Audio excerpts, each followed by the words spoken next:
सर्वांना जय भीम. जय भीम. जय भीम. तर जय भीम शिवाय माझं लेक्चर सुरू होत नाही, कारण जय भीम ही माझी अस्मिता आहे. जय भीम हे माझं जीवन आहे. जय भीम सर्वस्व आहे. पर्यायाने जय भीम मुळेच मला धम्म मिळाला आणि धम्मच हे धम्मदृष्टी आहे. आणि म्हणून बाबासाहेब आंबेडकरांच्या नावाने जय भीम केल्याशिवाय माझं प्रवचन सुरू होत नाही. धन्यवाद. तर आजच्या कार्यक्रमाच्या सुरुवातीलाच सुब्रकेतूंनी माझा चांगला परिचय करून दिला, त्याबद्दल आपले खूप खूप धन्यवाद देतो. आमचा परिचय बरेच दिवसापासून आहे. मी चेअरमन होतो. इथे बऱ्याच वेळा चर्चा झालेली आहे. अतिशय इथे जर भयंकर चर्चा झालेली आहे, त्याच्यामध्ये मी जात नाही आता, नाही का. तर या चळवळीमध्ये काम करत असताना ज्या ज्या काही अनुभव आलेले आहेत, अनुभवाच्या माध्यमातून आपल्यासमोर काही विषय मांडण्याचा प्रयत्न करत आहे. आणि आजचा विषय मला जो आहे मी देणार आहे बाबासाहेब आंबेडकरांचं धम्मदृष्टी, नाही का. बोधिसत्व डॉक्टर बाबासाहेब आंबेडकरांची धम्मदृष्टी. इथे सगळे मुद्दे दिलेले आहेत. बुद्ध आणि धम्म ही महान वाङ्मय कृती बाबासाहेब आंबेडकरांची धम्मदृष्टी आहे. जर हे बुद्ध आणि धम्म आपण वाचलं असेल, पानापानावर बाबासाहेब आंबेडकरांच्या धम्मदृष्टीचं दर्शन आपल्याला होतं, नाही का. आणि बोधिसत्व त्या ठिकाणी दिसतात. पण बोधिसत्वाची दृष्टी जे मी पाहिलेली आहे, त्यामुळे हा विषय मी या ठिकाणी घेतला. राजगृहावर बाबासाहेब आंबेडकर वाचन करत बसले होते आणि एक शेतकरी रडत रडत राजगृहावर आला. बाबासाहेबांनी त्याला वर बोलवलं. तो अतिशय रडत होता. बाबासाहेबांनी त्याला समजवलं.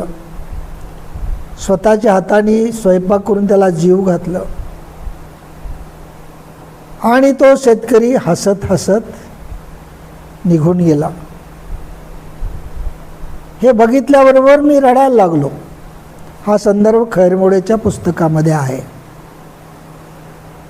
मी रडायला लागलो. अरे म्हणलं, या महामानवानी त्या शेतकऱ्याची जात विचारली नाही. आज जातीशिवाय कुठली गोष्ट होत नाही. कुठल्या जातीचं तर तुमचं काम होतं, कुठल्या समाजाचा तुमचं कुठलं काम होतं. इथे मात्र जात किंवा काहीच नाही, केवळ आणि केवळ करुणा. म्हणून बाबासाहेब आपण बोधिसत्व म्हणतो. हे दर्शन आहे, नाही का, बोधिसत्वाचं.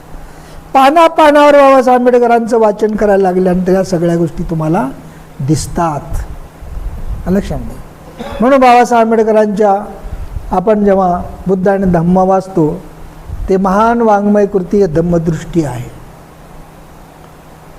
या धम्मदृष्टीमध्ये जेव्हा आपण बऱ्याच गोष्टी वाचलेल्या असाल, रात्रीच मी सांगितलं, ते जे दर्शन आहे बाबासाहेब आंबेडकरांचं वाचण्यानंतर आपल्याला कळतं.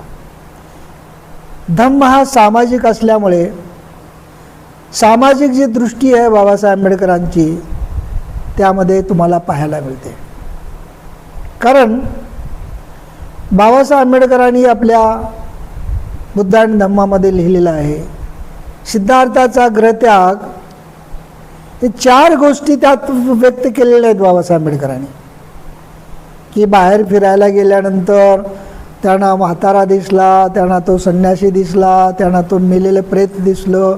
ह्या सगळ्या गोष्टी बाबासाहेब आंबेडकरांनी त्यामध्ये व्यक्त न करता त्यातून बुद्धांनी खऱ्या अर्थाने पबज्या घेतल्या असं म्हणत नाहीत बाबासाहेब आंबेडकर.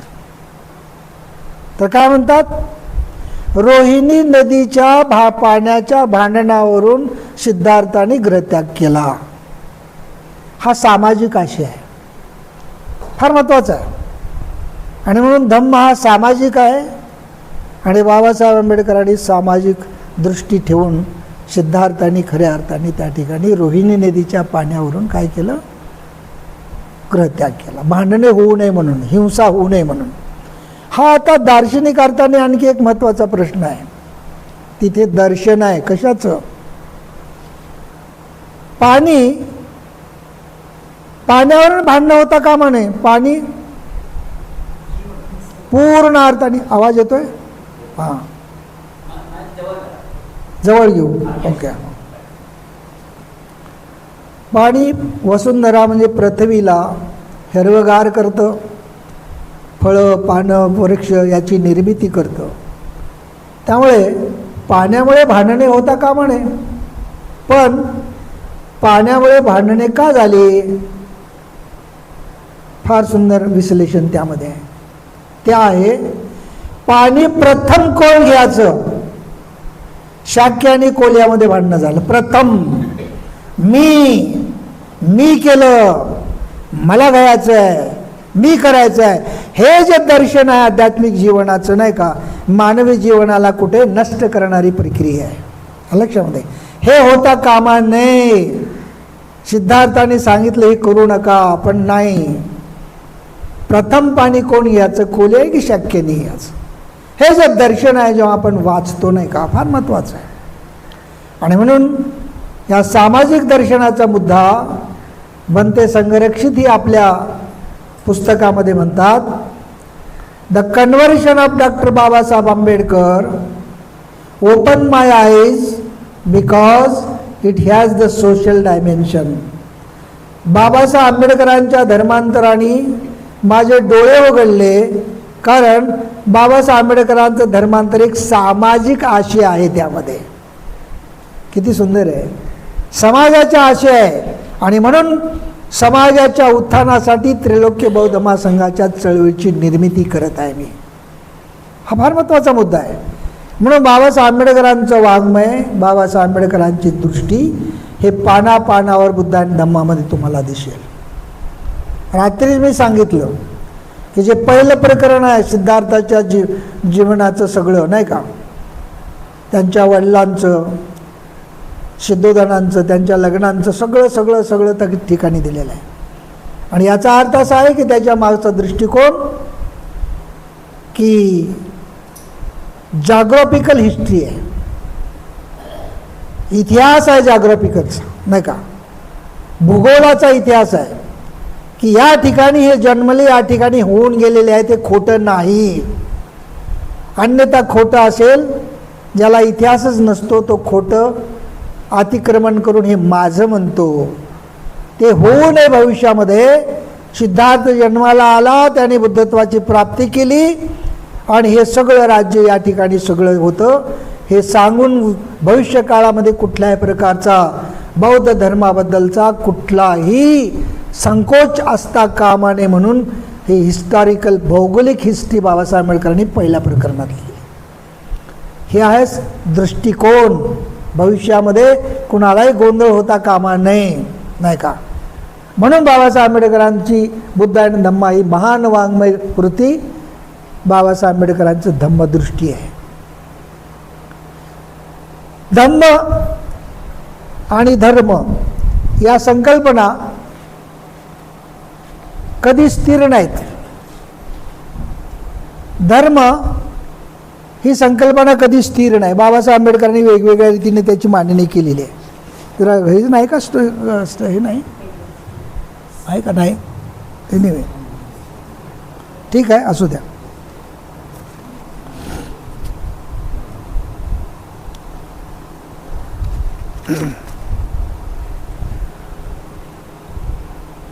आता इथे धर्म आणि धम्म ही संकल्पना कधीच स्थिर नाही. आता इथे हे नाही आहे.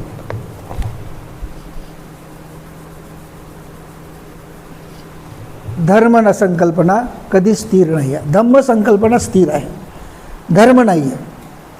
म्हणून धर्म आणि धर्माची जर तुम्ही तुलना केली आणि ज्यामध्ये पाहिलं तर धर्म म्हणजे काय, धम्म म्हणजे काय, हे बुद्ध आणि धम्मामध्ये अतिशय स्पष्ट रीतीने मांडलेलं आहे. म्हणून धर्माची व्याख्या वेगवेगळी असते, ती काल परत बदलते, पण धम्माची व्याख्या बदलत नाही. धम्म हा या ठिकाणी लिहिलं आहे शाश्वत जीवनशैली आहे, नाही का. वैश्विक जीवनशैली आहे. ओके. आणि म्हणून आपण बाबासाहेब आंबेडकरांची धम्मदृष्टी पाहत असताना धर्म ही संकल्पना कधीच स्थिर नव्हती, पण धर्म आणि धम्माचा तुलना मात्र बाबासाहेब आंबेडकरांनी आपल्या बुद्ध आणि धम्मामध्ये केलेली आहे. ही दृष्टी आपल्याला तिथून प्राप्त होते आणि धर्माला आपण सोडतो. तोपर्यंत आपल्याला धम्म आणि धर्मातला अंतर कळलेला नव्हता. व्यवहारिक अर्थाने आपल्याला सगळ्यांनी वाचलेलं आहे, धर्म हा ईश्वर निर्मित आहे, नाही का, आत्म्याची प्रवृत्ती आहे त्याच्यामध्ये. बौद्ध धर्मामध्ये कुठल्याही प्रकारचा आत्मा नाही, कुठल्याही प्रकारच्या ईश्वरावर श्रद्धा नाही, कर्मावर श्रद्धा आहे. म्हणून कर्मनियमाच्या प्रवृत्तीमधून निर्माण होणारी प्रक्रिया धम्म आहे. म्हणून धम्मदृष्टी ही बाबासाहेब आंबेडकरांच्या त्या पुस्तकामध्ये पानापानावर आपल्याला वाचायला मिळते. म्हणून इथे दिलेलं आहे की मी स्पष्टीकरण या अर्थाने करतो की वेगवेगळ्या व्याख्या आहेत. बाबासाहेब आंबेडकरांनी जेव्हा महाडचा सत्याग्रह सुरू केला, त्याला संघर्ष म्हणलेला आहे, त्यावेळेस बाबासाहेबांनी 3 लेख लिहिले, अतिशय महत्त्वाचे आहेत. ते दर्शन आहे, तुम्ही वाचलं पाहिजे. ते हिंदू धर्मांच्या म्हणजे अस्पृश्यांची जबाबदारी काय, सरकारची जबाबदारी काय आणि अस्पृश्य लोकांची जबाबदारी काय, 3 लेख फार महत्त्वाचे आहेत. त्यामध्ये एक प्रकारचा पूर्ण दृष्टिकोन त्यामध्ये बाबासाहेब आंबेडकरांनी मांडलेला आहे, नाही का. आणि म्हणून अस्पृश्य लोकांची जबाबदारी काय हे मांडत असताना बाबासाहेब म्हणतात की माझा हा संघर्ष आहे तो काय आहे, सामाजिक एवढाच नाही, तो लोकांच्या उत्थानासाठी हा माझा धर्मसंघर्ष आहे. आणि म्हणून धर्माची व्याख्या करत असताना तुमच्या धर्माला आम्ही हजारो वर्षापासून तुमच्या धर्माचे ग्रंथ आमच्या डोक्यावर घेऊन आणवानी पायाने हजारो वर्ष टाळ कुटत आम्ही निघून गेलो, पण एवढं केलं असतानाही तुम्ही आम्हाला मात्र पाणी पिऊ देत नाही, देवळात येऊ देत नाही. इथे दर्शन होतं बाबासाहेब आंबेडकरांच्या विचाराचं. आणि मग ते म्हणतात, एवढं सगळं करूनही तुम्ही जर आम्हाला तुमच्यामध्ये समाविष्ट करून घेत नसेल तर सिद्धांत तयार झाला. म्हणून इथं असं म्हणलेलं आहे, बाबासाहेब आंबेडकरांचं जीवन एक लॅबोरेटरी आहे, प्रयोगशाळा आहे. म्हणून ते प्रयोग होता महाडचा सत्याग्रह की हिंदू धर्माला सुधारायचं आहे, तिथे सुधारून त्यांच्यामध्ये बदल करायचा आहे, परिवर्तन करायचं आहे, पण परिवर्तनच होत नाही. आणि मग जेव्हा एखाद्या लॅबोरेटरीमध्ये प्रयोगशाळेमध्ये एखाद्या प्रयोग केला जातो, सर्च केलं जातं आणि एखादा सिद्धांत तयार होतो, आणि सिद्धांत तयार झाल्यानंतर त्या सिद्धांताप्रमाणे वैज्ञानिक दृष्टिकोन घेऊन जीवन जगावं लागतं. आणि म्हणून बाबासाहेब म्हणतात की एवढं सगळं करूनही तुम्ही आम्हाला जे करत नसेल तर मग पुढे येतं येते, नाही का, मी हिंदू म्हणून जन्माला आलो तर हिंदू म्हणून जन्माला मी मरणार नाही. हा सिद्धांत आहे, हे दर्शन आहे बाबासाहेबांचं, सत्याचं दर्शन तिथे घडलं, हे दृष्टी आहे. म्हणून बऱ्याच वेळा आपल्याला हे दर्शन कधी कधी कळत नाही, नाही का, की जेव्हा अनुभवाच्या माध्यमातून त्यांची दृष्टी, जेव्हा हे सगळं सत्य, हे असत्य आहे, सत्याकडे घेऊन जाण्याचा प्रयोग बाबासाहेबांनी केला, पण ते सत्य तिथे काही निर्माण होतच नाही. आणि मग चुकीचंच दर्शन निर्माण व्हायला झालं. मग सत्य दर्शन काय, तर सत्य दर्शन याला सोडणं. म्हणून बाबासाहेब आंबेडकरांनी मग काय केलं, धर्माला सोडण्याची प्रक्रिया केली. म्हणून पुढे म्हणलेलं आहे की बाबासाहेब आंबेडकरांनी जीवनभराच्या चिंतनातून धम्मदृष्टीचा हा भाग आहे. विज्ञानाच्या विकासाने जागृत झालेल्या जगात धम्म स्वीकारणे योग्य आहे.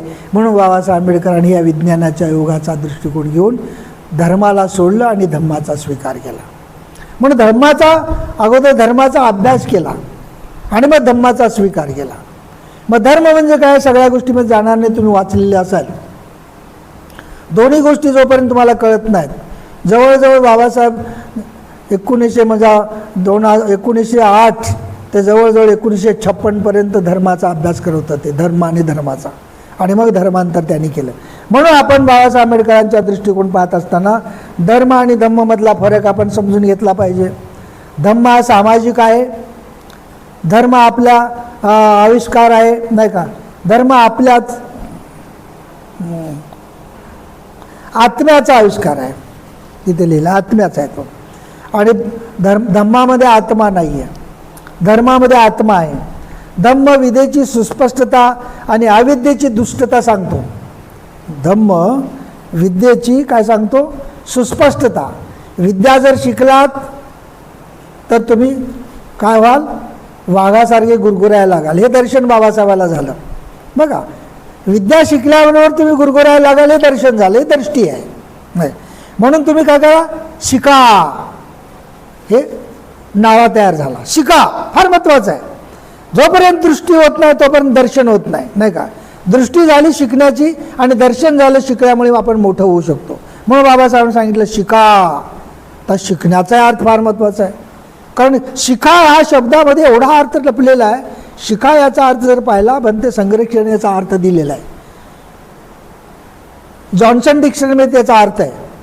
जर आपण सगळे शिकलेले असाल, नाही का, जरी नसाल तरी शब्दकोश चाळायला लागलात तर एज्युकेट याचा अर्थ आहे तो ड्रॉ, काढणं, बाहेर काढणं. आतमध्ये अकुशल आहे, जे गंदगी आहे, शिकायला लागलात की बाहेर आलं पाहिजे, याला एज्युकेशन म्हणलेलं आहे. किती सुंदर आहे. शिका या शब्दामध्ये बाबासाहेबाचं दर्शन आहे उच्च भविष्याचं. तुम्ही शिकायला लागलात की तुमच्या आतमध्ये जे दडलेलं आहे, जे अकुशल आहे, आतापर्यंत अविद्या आहे, ती शिकायला लागलं की ड्रॉ बाहेर येऊ शकतं. पण आज काय झाले? काय बाहेर तर येत नाही, पण आतमध्येच सुरू आहे सगळं. घ्या घ्या घ्या, बाहेर काही निघतच नाही. हे निघणं खऱ्या अर्थाने काय आहे? एज्युकेट करणं आहे. बाबासाहेबाचा हा दर्शनाचा भाग. एज्युकेट हे दर्शन आहे की भविष्यामध्ये तुम्ही पूर्ण अर्थाने आतमध्ये जे काही अकुशल आहे, ते अविद्या आहे, ते काढून टाकणं, हे बाबासाहेबाचं दर्शन आहे त्या शब्दामध्ये, नाही का. तुम्ही सगळे शिकले पाहिजे, नाही का. हां, आणि शिक्षणाच्या बाबतीमध्ये बाबासाहेबांनी बऱ्याचशा गोष्टी सांगितलेल्या आहेत, नाही का. एवढंच नाही, ती युनाईट, नाही का. तुम्ही एकरूप पण झाले पाहिजे, नाही का. एकसंघ झाले पाहिजे, संघटित झाले पाहिजे. हे सुद्धा एक प्रकारचं दर्शन आहे. म्हणून बाबासाहेब आंबेडकरांच्या प्रत्येक गोष्टीमध्ये जेव्हा आपण पाहतो त्यांच्यामध्ये एक सत्याचं दर्शन आहे. सत्य अनुभवलं आणि मग त्याचं दर्शन झालं आणि मग बाबासाहेब आंबेडकरांनी आपल्याला सांगितलं. कुठलीही गोष्ट सत्याचं दर्शन झाल्याशिवाय बाबासाहेबांना सांगितलेलं नाही आहे, नाही का. त्यांना अगोदर सत्य जाणून घेतलं. शिक्षणाचं सत्य जाणून घेत असताना तुम्ही जर पाहिलं, वेटिंग फॉर द विसासाठी हे काय त्या मराठीमध्ये काय म्हणतात माहीत नाही. वेटिंग फॉर द विसा एक अतिशय सुंदर पुस्तक आहे बाबासाहेबाचं. त्यामध्ये 4 गोष्टी दिलेल्या आहेत वेटिंग फॉर द विसाचं. त्यातलं जे दर्शन जेव्हा अनोखं दर्शन पाहतो, म्हणून बाबासाहेब आंबेडकरांच्या पुस्तकाच्या माध्यमातून एक विलोभनीय बाबासाहेब आंबेडकरांच्या दृष्टीचा दर्शन होतं आपल्याला. ते वेटिंग फॉर द विसा या पुस्तकामध्ये पहिली गोष्ट सांगितलेली आहे आणि ती आहे साताऱ्यावरून कुठे जात होते बाबासाहेब? रेल्वेने गोरेगावला. हे तर माहिती आहे ना. आणि गोरेगावची मग जाताना गाडी काय झाली? चुकल्यानंतर त्यांना तिथे थांबावं लागलं. सगळा इतिहास तुम्हाला माहिती आहे तो भाग. पण त्यातला सगळ्यात महत्त्वाचं दर्शन आहे ते आहे की रेल्वेचा जो रेल्वे हे होता, मास्टर म्हणूया आपण त्यांना, नाही का, इन्चार्ज, पहिल्या वेळेस येऊन आस्थेनं चौकशी करणारा तो माणूस, नाही का, जेव्हा त्याला जात कळते आम्ही महार जातीचे आहोत, तेव्हा तो दूर होऊन त्यांना बोलतो, अरे मग तुम्ही आता याला वेळ झाला, मग तुम्हाला किरायानं गाडी करून दिलं तर चालेल का, वगैरे वगैरे ह्या गोष्टी. इथे दर्शन होतं बाबासाहेबांना. सत्य कळलं की यस, जात कळल्याबरोबर तो मास्तर जो आहे, नाही का, रेल्वेचा निघून गेला, आपल्यापासून दूर आला नाही. इथे त्यांच्या मनामध्ये एक स्फुलिंग फुललं आणि दर्शन झालं इथल्या समाज व्यवस्थेचं. हा तो पहिला मुद्दा आहे. ही समाज व्यवस्था किती कठीण आहे, नाही का, हे दर्शन त्याला झालं. एवढंच नाही तर दुसरं दर्शन त्यांना झालं की जेव्हा ते गेले आणि रात्रभर गाडी चालली. गाडी कशी चालली याचा सगळा भाग मी सांगत नाही, तुम्ही वाचलेला असाल. आणि मग रात्री गाडी, मध्यरात्रीला गाडी थांबते. गाडीवान म्हणतो तुम्ही थोडंसं झोपा. आणि भूक लागलेली असते, अंगावर खूप चांगले कपडे असतात आणि रुबाबदार लोक असतात. बाबासाहेब आंबेडकर अतिशय रुबाबदार होते, त्यांना हिंदी येत होतं. आणि तिथे ज्या नाक्यावर जाऊन, तिथला तो टोल नाका होता, त्या टोल नाक्याला जाऊन पाणी मागतात. तर पाणी मागत असताना त्या माणसाने जे बाबासाहेबाला शिवी घातली, तेरे बाप ने यहाँ पर पानी रखा है क्या, वहाँ पर देख वहाँ पर पाणी आहे का. बाबासाहेब तिथे जाऊन बघतात तर शेण, दगड, धोंडे याने घडलेलं जे खड्डा होता त्या खड्ड्यात पाणी होतं. तेव्हा त्यांच्या आतमधलं जे भविष्यातलं स्फुलिंग फुललं असं शब्द वापरलेला आहे BC कांबळेंनी त्यांच्या पुस्तकामध्ये. हे स्फुलिंग जेव्हा फुलतं तेव्हा क्रांतीची प्रक्रिया सुरुवात होते. आणि जिथे क्रांती सुरुवात होते तिथे विशाल गोष्टीचं दर्शन व्हायला सुरुवात होतं. म्हणून बाबासाहेब आंबेडकरांच्या जीवनामध्ये हे जे सत्य घटना, हे भविष्यातल्या दर्शनाची प्रक्रिया आहे. म्हणून बाबासाहेब आंबेडकरांनी त्या ठिकाणी ही पहिली घटना घडलेली आहे. 4 घटनेपैकी तिसरी जी घटना आहे ती फार महत्त्वाची आहे. दुसरी जी घटना आहे ती गोव्याची आहे. गोव्यामध्ये तिथे एक म्हातारी मेलेली होती लक्षामध्ये. आणि मग ती मेल्यानंतर तिचे कपडे वगैरे दहन करण्यासाठी पैसे वगैरे जमा केले लोकांनी. आणि आता तिला जाळणार, तर तेवढ्यात त्याचा नातेवाईक धावत आला. तर ती खालच्या समाजाची असं कळल्याबरोबर त्याने कपडे पण घेतले, पैसे पण घेतले, निघून गेले. काय घडलं? मेल्यानंतरही जात नाही, सत्याचं दर्शन तिथे झालं. मग बाबासाहेब आंबेडकरांच्या धम्मदृष्टी म्हणजे सत्य. धम्म म्हणजे सत्य. आता सांगितलं सुब्रकेतून, सत्य नाही का, सत्याचं दर्शन बाबासाहेब आंबेडकरांनी समाजाचं झालं. या सगळ्या गोष्टी पाहत असताना धर्म हा खऱ्या अर्थाने सामाजिक नाही. धर्म हे जोडलेल्या गाडीला असणारा जसा डबा आहे, कधीही वेगळं करता येतो तशा प्रकारचा आहे. पण धम्म मात्र तसा नाही. धम्म हा सामाजिक आशय असून समाजाच्या विकासासाठी प्रक्रिया करणारी नैतिक अभिव्यक्ती आहे. म्हणून धम्म आणि धर्मामधला फरक बाबासाहेबांनी सांगितला. म्हणून धम्म विद्येची सुस्पष्टता सांगतो. विद्या शिकल्यानंतर काय होतं आणि विद्या नसेल तर दुष्टता कशी निर्माण होते हे बाबासाहेब आंबेडकर म्हणून शिखा म्हणून हे दर्शन बाबासाहेब आपल्या शब्दातून दिलं. त्यानंतर बाबासाहेब आंबेडकरांनी जगाला धम्म स्वीकारणं योग्य काय याचा भाव सांगत असताना बाबासाहेब म्हणतात की जर तुम्ही धम्माचा स्वीकार केला नाही तर हे जे जग आहे अंधकारामध्ये नष्ट होईल. आणि म्हणून बाबासाहेब आंबेडकरांनी ह्या अंधकाराचं जे दर्शन आहे ते बुद्धाच्या माध्यमातून मांडलेलं आहे. आणि त्या आहे बुद्ध आणि धम्मामध्ये तुम्ही पाहिलं तर की तिथे ब्रह्मसपतीचा एक विचार त्या ठिकाणी खूप चांगला मांडलेला आहे. आणि तो विचार आहे की बुद्धाला बुद्धत्व प्राप्त होतं. आणि मग बुद्धत्व प्राप्त झाल्यानंतर बुद्धाला वाटतं की आता हे सत्य मला प्राप्त झाले, समाजाला सांगावं की न सांगावं, सांगावं की न सांगावं. पण तिथे एक मनाची कुशल अवस्था, एक कुशल अवस्था असते, ती सांगते की तुम्हाला हे तुमचं सत्य जगाला सांगावंच लागेल. कारण बुद्धाला कन्फ्युजन का झालं, ते एवढं विदारक सत्य होतं की ते कळेल की नाही आहे. जर नाही कळलं तर काय करावं ते पंचवर्गीय भिक्षूंना सांगितलं. पण तिथला एक महत्त्वाचा मुद्दा या ठिकाणी मी सांगण्याचा, दर्शनाचा भाग सांगण्याचा मुद्दा आहे की जेव्हा ब्रह्मसपती म्हणजे एक मनाची अवस्था पुढे येते आणि ती सांगते की जर तुम्ही हे सत्य जगाला नाही सांगितलं तर जग अंधकारामध्ये जाईल, म्हणून तुम्हाला धम्म सांगावं लागेल. म्हणून धम्म हे काय आहे, अंधकारामध्ये प्रकाश आहे. 10 झाला असता चंदन आहे. अंगामध्ये कुठल्याही प्रकारची विचलित अवस्था झाली असेल तर चंदनासारखा शीतल करणारा भाग आहे. हे बाबासाहेब आंबेडकरांनी त्या ठिकाणी मांडले. हे दर्शन बुद्धाच्या माध्यमातून जेव्हा हे सांगण्याचा प्रयत्न बाबासाहेब करतात, धम्म हा काय आहे, खऱ्या अर्थाने चंदनासारखा आहे. धम्म हे सत्य आहे नाही का. आणि मग तिथे बुद्धाला ज्यावेळेस बुद्ध म्हणतात की पंचवर्गीला त्यांना सांगण्यासाठी, पण त्या ठिकाणचा प्रसंग असा आहे की जेव्हा ब्रह्मसपती म्हणतो. फार सुंदर शब्द वापरले. हे वुंडेड वुंड युअर हिल्स, हे जखमी न आता बुद्धाला बुद्धत्व प्राप्त झाले, तुमच्या जखमा दुरुस्त झाल्याच म्हणून समजा. हे दर्शन आहे. जखमा फार सुंदर शब्द आहेत इंग्रजीमध्ये. हे वुंडेड, हे जखमी न आता तुमच्या जखमा दुरुस्त झाल्याच म्हणून समजा, कारण बुद्धाला बुद्धत्वाची प्राप्ती झालेली आहे. जखमा पू भरणारी जखम आहे, टोचणारी जखम आहे, शब्दाची जखम आहे. हजारो वर्ष पत्नीचे शब्द, नवऱ्याचे शब्द, शेजाऱ्याचे शब्द हे घेऊन जगतो. एवढे टोचलेले आहेत, त्या जखमा दुरुस्त होतच नाहीत. होतात का? नाही होत. पण या जखमा दुरुस्त होणं म्हणजे बुद्ध गुणाचा विकास झाला की या जखमा निघून जातात, मैत्रीचा विकास वाढतो. हे दर्शन आहे. लक्षात दे. म्हणून त्या ठिकाणी अतिशय सुंदर रीतीने मांडलेलं आहे. यस, हे वुंडेड हील युअर वुंड्स. फार सुंदर नाही का? हे दर्शन आहे.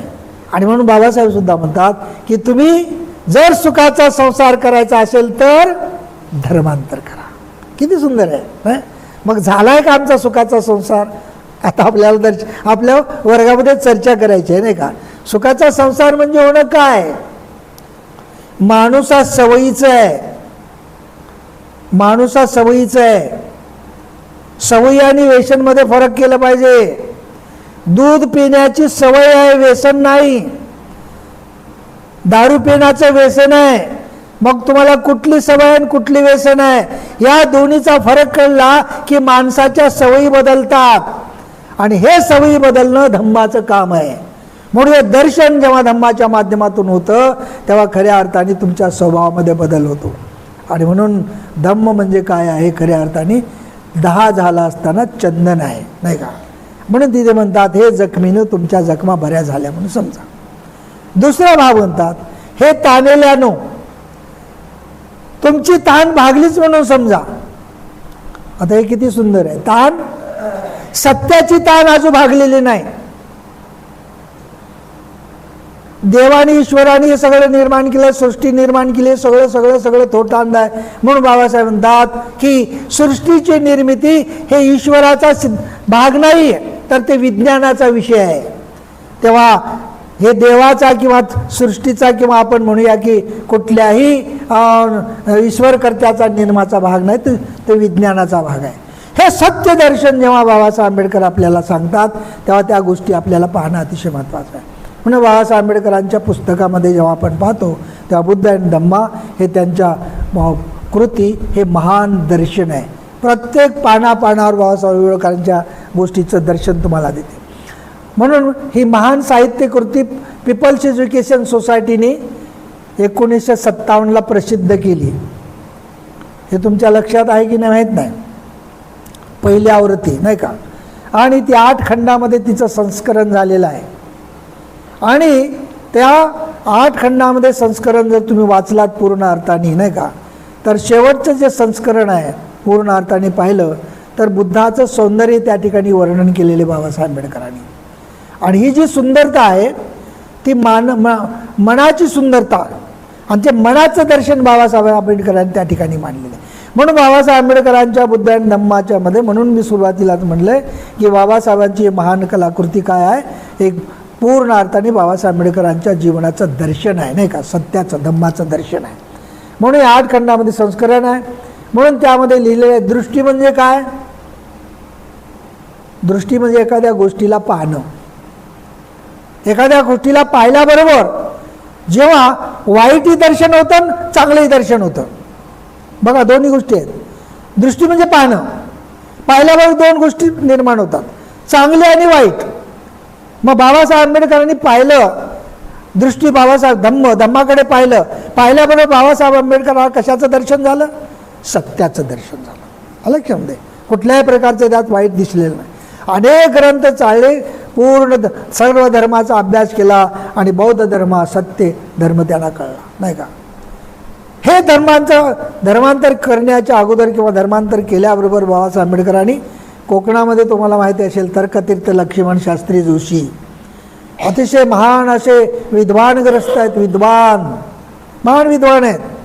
जवळजवळ शब्दकोश त्यांनी 100 काहीतरी शब्दकोशाची निर्मिती केलेली आहे. इथे याला आहेत वाईला. त्याकडे जर तुम्ही पाहिलं असेल तेव्हा त्या माणसाने बाबासाहेबाच्या सत्याचं दर्शन झाल्यावर, धर्मांतर केल्यावर त्यांनी काय म्हणलं की बाबासाहेब आंबेडकर आता संपले. आणि मग बाबासाहेबांनी परत शब्द वापरला, बाबासाहेब आता संपले नाहीत, आता इथून बाबासाहेब जोराने निर्माण झाले. हे दर्शन आहे, हे दर्शन आहे. आणि म्हणून आपण बाबासाहेब आंबेडकरांच्या दर्शनाला वाचलं पाहिजे, नाही का?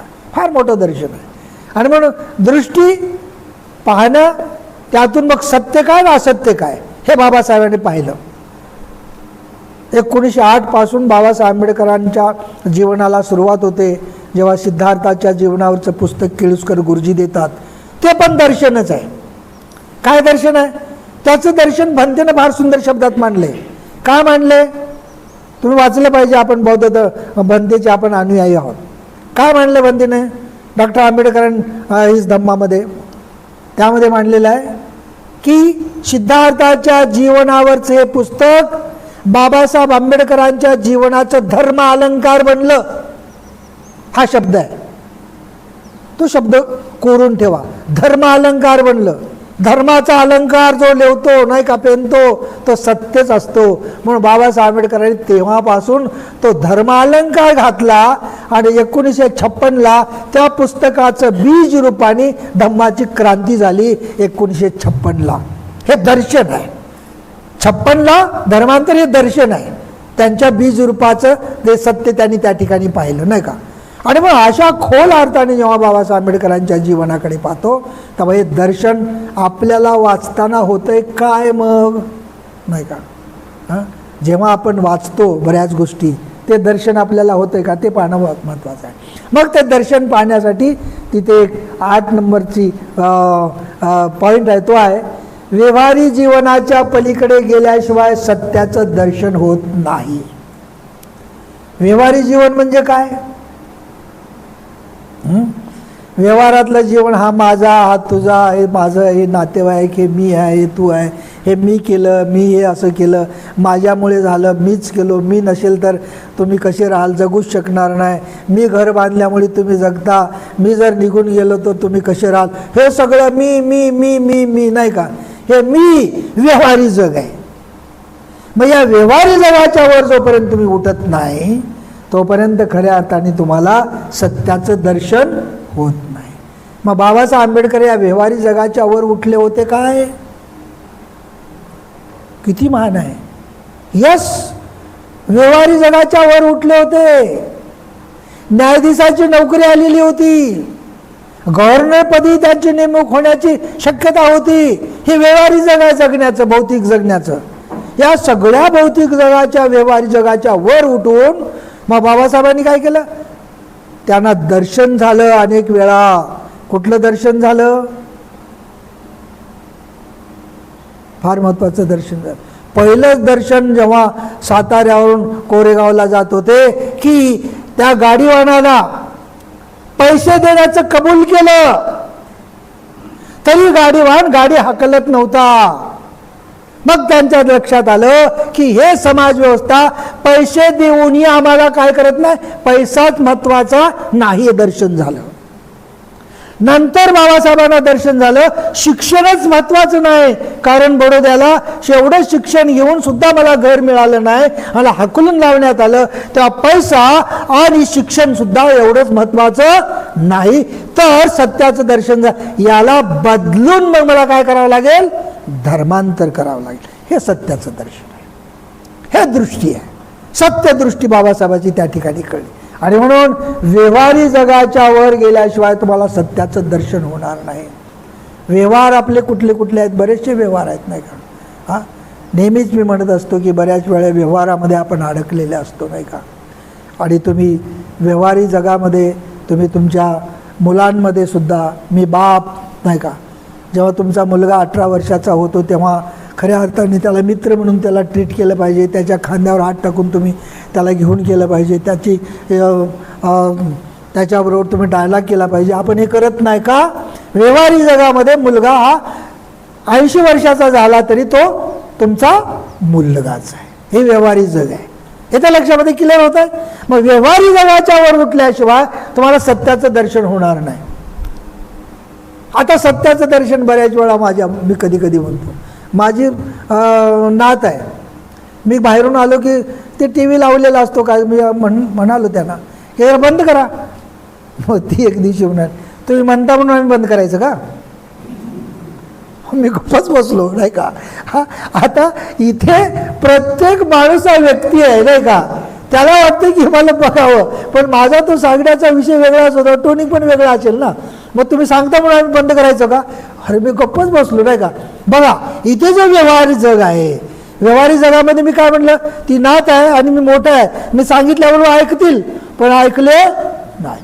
आता असंच होतंय, कारण या पिढीमध्ये गॅप आहे का, दर्शन वेगवेगळं होत आहे. आणि म्हणून आपल्याला जर खऱ्या अर्थाने व्यवहाराच्या वर उठायचं असेल, सत्य त्यातलं काय ते बघितलं पाहिजे. सत्य मी जे काय सांगतोय ते प्रेमानं सांगितलं का? नाही, सांगितलं नव्हतं प्रेमानं, मी रागानंच बोललो होतो, बंद करा म्हणून. तुम्ही सांगता म्हणून बंद करायचं का? त्याने तसंच उत्तर दिलं. हे तर लक्षात, ही सगळी जी प्रक्रिया आहे व्यवहारिक जगाचा भाग फार महत्त्वाचा आहे. म्हणून या अर्थाने त्याच्यावर आपल्याला उठलं पाहिजे. याच्यावर तुम्ही चर्चा करू शकता. आणखी धर्माचा अभ्यास केला आणि धर्माचा स्वीकार केला. 1908 ते 1956 ह्या कालावधीमधला विषय आहे तो. जर तुम्ही वाचन केलं असेल तर काय काय 1908 ते 1956 पर्यंत बाबासाहेबांनी धर्माचा कसा अभ्यास केला आणि धम्म कसा काय स्वीकारला नाही का. तर त्यातल्या महत्त्वाच्या मुद्दे आहेत की मुक्ती कोण पथे, हे सगळ्यात महत्त्वाचं 1936चं बाबासाहेब आंबेडकरांचं हे आहे, लेक्चर आहे. ते जर तुम्ही वाचलं तर त्यामध्ये तुम्हाला कळेल की धर्म म्हणजे काय, धम्म म्हणजे काय नाही का. मग आपल्याला मुक्ती कोण पदे म्हणजे कुठल्या अर्थाने आपल्याला मुक्त व्हायचं आहे. खूप मोठं जवळजवळ बाबासाहेब आंबेडकरांनी 3.5 तास बोललेले आहेत, असं लेक्चर कधीच बोललेले नाहीत.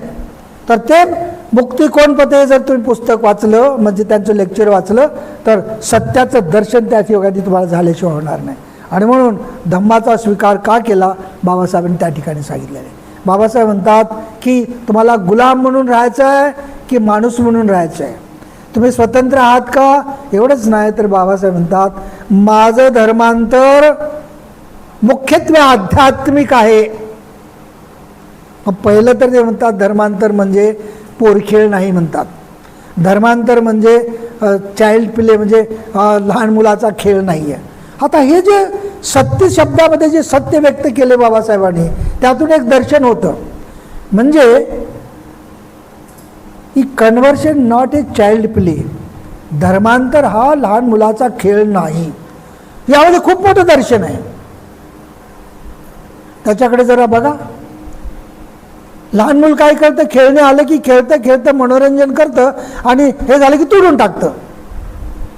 मग तुम्ही तसंच करता का? मनोरंजन म्हणून त्याच्याकडे पाहता का? फक्त 6 डिसेंबर आला, 14 म्हणजे म्हणूया की बुद्ध पौर्णिमा आली किंवा बुद्ध जयंती आली की तेवढ्यापुरतं मनोरंजन करायचं, डिस्को लावायचं, काय काय लावायचं, मनोरंजन करायचं, सोडून द्यायचं. It is a child play. नाही काय मुलाचा खेळ आहे की नाही. हे फार महत्त्वाचं बाबासाहेबांच्या शब्दामध्ये दर्शन आहे. It is a not child play. एवढंच नाही, it is not a entertainment. हे मनोरंजन पण नाही. आता तुम्ही समजा की हे सगळं जे दर्शन बाबासाहेब आपल्याला शब्दातून सांगतात, मग मनोरंजन नाही, लहान मुलाचा खेळ पण नाही, कारण लहान मूल तोडतं आणि तोडून टाकतं, त्याच्याकडे तेवढं कशाने शिरेशी बघत नाही. मग तुम्ही धर्म घेतला, एंटरटेन म्हणून घेतला, मग तुम्ही त्याला बरोबर तोडून टाकता. काय तोडता? लग्नात हिंदू धर्मापणाच लग्न करता, लग्नात हुंडा पण घेता, सगळंच करता. काय करता तुम्ही? त्याला तोडून टाकता सगळं नाही का. हे सगळं त्या ठिकाणी सुरू आहे. हे दर्शन आहे बाबासाहेब आंबेडकरांच्या शब्दामधलं. हे जर आम्हाला कळलं नाही तर आम्ही धर्म हा एक लहान मुलाचं खेळणं म्हणून आपण वापरण्यासारखं होईल. हे कधीही करता कामा ना. तिसरा शब्द वापरतात बाबासाहेब आंबेडकर. इट इज काय? जीवन साफल्याचा प्रश्न आहे. जीवनामध्ये सफलता, सक्सेसफुल जीवनामध्ये सफलता. आत्ताच मी सांगितलं अनेक लोकांचे जीवन सक्सेस झालेले आहे धम्मामध्ये आल्यामुळे. लक्षामध्ये माझे एक मित्र आहेत, आधी आलेले नाहीत, सदावर्ते म्हणून आहेत, त्यांच्याबरोबर सगळे तेच असतात. जवळजवळ 17-18 लोकांचा चमूच असतो जिथे मी असेल तिथे. त्यांची अवस्था जर तुम्ही पाहिली, अशा अवस्थेतून आले होते की ते आज धम्मामध्ये एवढंच महान अशा प्रकारचं ते काय, जरी ते सहाय्यक असले तरी. आणि म्हणून जेव्हा माणसाच्या जीवनामध्ये बदल होतो, तो बदल लोकालाही दिसतो, नाही का. अनेक गलिच्छ अवस्थेमधून जेव्हा माणसं संघाकडे येतात आणि त्यांचं जीवन जेव्हा आपण पाहतो, तेव्हा खरोखर त्याला दर्शन झालेलं असतं सत्याचं. म्हणून बाबासाहेब आंबेडकरांचं ते जीवनामध्ये सफलता प्राप्त करणं हे खऱ्या अर्थाने काय धर्मांतर आहे, म्हणजे दर्शन आहे बाबासाहेबांच्या जीवनाचं, म्हणजे सत्याचं दर्शन. सांगतात की यस, हे चाइल्ड प्ले म्हणून खेळू नका, त्याला मनोरंजन म्हणून बघू नका, तर काय बघा, आध्यात्मिक अर्थाने बघा. आध्यात्मिक अर्थ पुढे येईल तुम्हाला मी सांगेन की आध्यात्मिक अर्थाचा अर्थ बाबासाहेब आंबेडकरांनी आपल्या मुंबईमध्ये एक लेक्चर दिलं होतं, त्यामध्ये आध्यात्मिक 3 गोष्टी सांगितल्या आहेत. पुढच्या मुद्द्यामध्ये येईल. मग बाबासाहेब म्हणतात की जेव्हा खऱ्या अर्थाने तुम्ही धर्म स्वीकारायला लागाल तेव्हा तुमच्या अंतर्बाह्य बदल होतो. आणि अंतर्बाह्य बदल होण्याची प्रक्रिया म्हणजे तुमच्या अंतर्मनाला जे सत्य पाहिजे असतं ते सत्य तुम्हाला मिळाल्याबरोबर तुम्ही ज्या गोष्टीला स्वीकारता त्याला शरणगमन म्हणलंय म्हणतेनं. तेव्हा इन्नर आर्ज म्हणलंय शब्द इंग्रजीमध्ये. अंतर्मनाचं रुंदन तिथे तुम्ही स्वीकारता, तिथे शरणगमन करता. उदाहरण घेतो, दर्शन कसं होतं.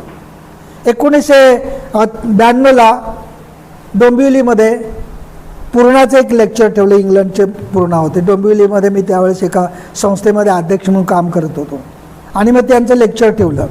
तिथे 5 मुद्रावर त्यांनी लेक्चर दिलं. 5 मुद्रावर फार सुंदर लेक्चर होतं. 5 मुद्राचं इंग्रजीमध्ये ते लेक्चर देत होते, मराठीमध्ये ट्रान्सलेशन होत होतं आणि 1982ची गोष्ट आहे.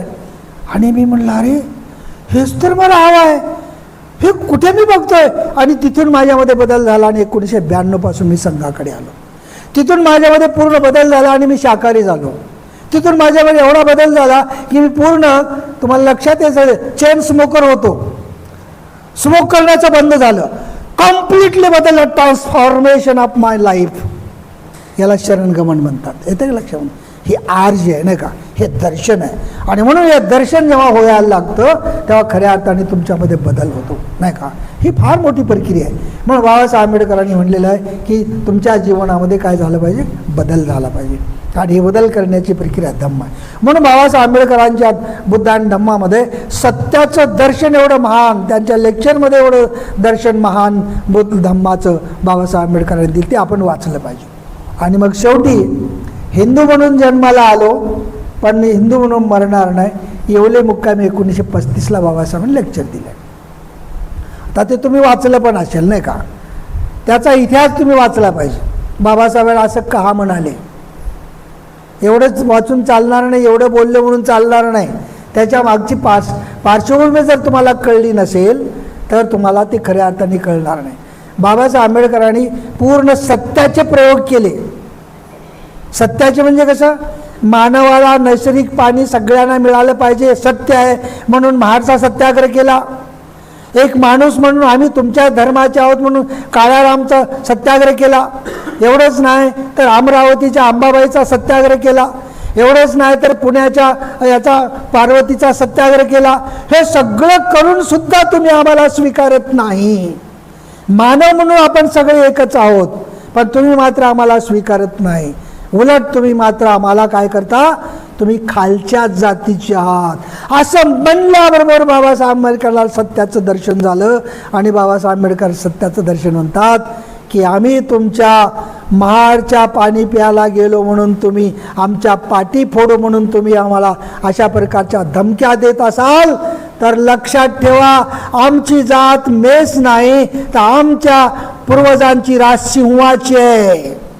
तुम्ही जर आमच्या पाठी फोडत असाल तर आम्ही तुमचे टाळके फोडू. आणि असं म्हणल्याबरोबर शिखंडी रूप धारण करून तो कुलकर्णी आम्हाला शरण आला आणि ते गोष्ट संपते. काय घडलं, कसलं दर्शन आहे नाही का, लगेच दर्शन दिलं ना. हे असं आम्हाला सांगतात पण आमचं दर्शन तर सत्य आहे, आमची राज शिवाची आहे. आता याचा सगळा इतिहास तुम्हाला माहीत आहे, कोरेगावचा वगैरे वगैरे वगैरे, पेशवाई कशी नष्ट झाली सगळी, हे दर्शन आहे. त्याला झालं दर्शन, सत्य वाचलं बाबासाहेब आंबेडकरांनी आणि ते सत्य त्यांना कळलं, अरे आमचा समाज सिंहाची रास आहे, मग आम्ही असं का करतो. म्हणून बाबासाहेब आंबेडकरांच्या साऱ्या वाङ्मयामध्ये, बुद्ध आणि धम्मामध्ये पूर्ण धम्माचंच दर्शन आहे. धम्म म्हणजे सत्य.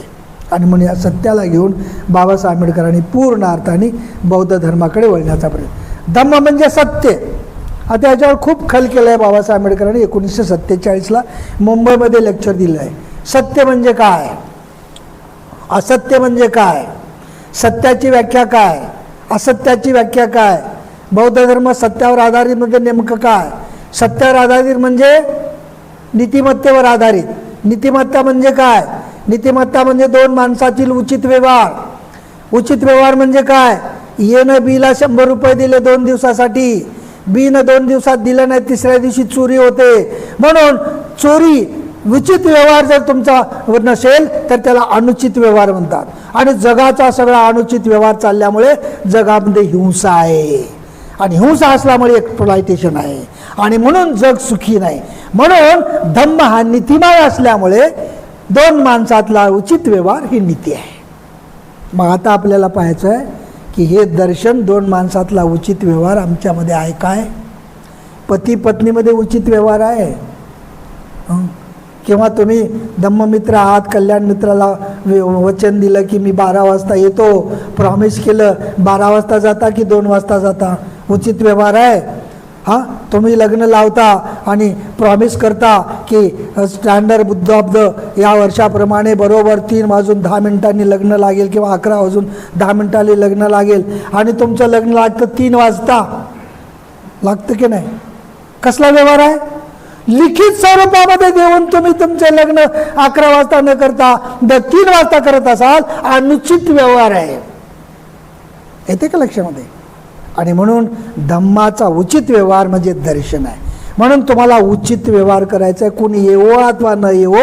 जर तुम्हाला हे सत्याचं दर्शन झालं बाबासाहेबाच्या, तर तुमचे लग्न कसे लागले पाहिजे.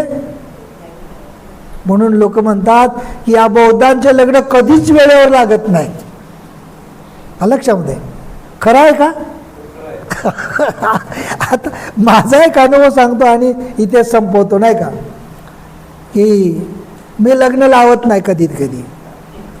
आणि मग एकदा मला उल्हासनगरमध्ये बोलवलं लग्न लावायला, आणि लग्न होतं 9 वाजताचं. गेलो मी 8 वाजताच. मग 9 वाजले तरी कुणी आलं नाही. दोघांकडचे 9:30ला नवरीकडनं गेलो होतो, नवरीचे आले लोक. म्हणलं 9:45 झाले. मग विचारलं त्याला, 9:45 झाले.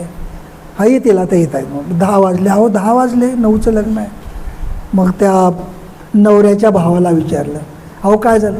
अहो लग्न एकदाच होतं ना, ते उल्हासनगर वाजत गाजत येत आहे, येईल थोडा वेळ, काय त्याला. लग्न एकदाच होतं.